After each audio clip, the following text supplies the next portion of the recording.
Chers amis, bonjour à tous. Nous sommes aujourd'hui le 27 septembre. C'est aujourd'hui qu'avaient lieu les obsèques de la jeune Philippine tuée, massacrée même par un migrant multirécidiviste sous OQTF, une OQTF qui n'a pas été appliquée comme tant d'autres. Donc Philippine a été enterrée aujourd'hui par ses proches, par ses parents, par son fiancé. Et je fais cette vidéo pour vous inciter à participer à toutes les manifestations à travers la France qui vont être à la fois des hommages dignes à la mémoire de Philippine et en même temps des manières de revendiquer que cela cesse, parce que le meurtre de Philippine aurait pu être évité si d'abord l'immigration était réduite de manière drastique, si le laxisme judiciaire ne permettait pas à un ex-violeur de se retrouver en liberté, et enfin si les OQTF, c'est-à-dire obligation de quitter le territoire français, c'est-à-dire des décisions de justice en accord avec nos lois, étaient appliquées convenablement. Alors je vois là tous nos opposants sur les réseaux sociaux notamment qui se mettent à raconter que l'extrême droite fait de la récupération en organisant des manifestations. Cet argument est absolument inepte. La politique, c'est l'utilisation et la récupération du réel pour l'amélioration du réel.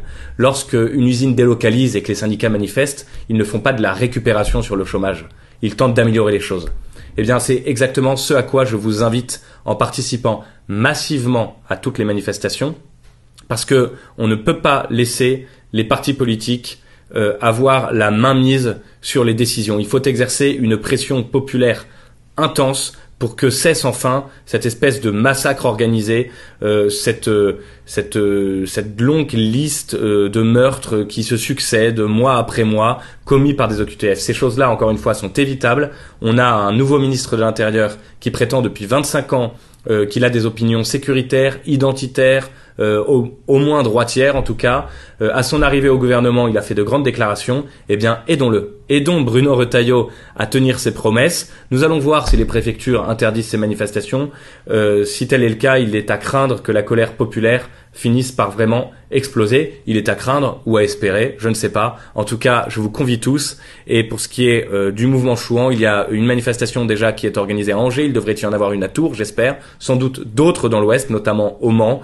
À Angers, c'est lundi prochain à 18h30, place du Ralliement. Je vous invite à nous y rejoindre nombreux.